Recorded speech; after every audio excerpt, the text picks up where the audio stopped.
السلام عليكم.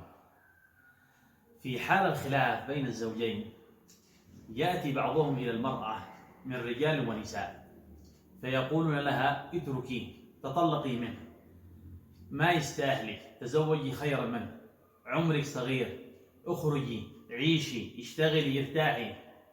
فتقول لهم طيب والأولاد؟ فيقولون لها اتركيهم له. ويأتي بعضهم إلى الرجل الزوج ويقولون له اتركها، مالك منها، طلقها، تزوج غيرها. فالمرأة لا يكسرها إلا المرأة. فيقول طيب والأولاد؟ فيقولون له اتركهم لها، تنذل بتربيتهم وتعرف قيمته وتأتيك راكعة نادمة. فلا هي رجعت نادمة ولا أوضاعها تحسنت ولا هو تزوج 6 ستات ولا ارتاح في حياته. وفي النهاية تفرق الزوجين وضاع الأولاد، والسبب نصائح مخربين البيوت.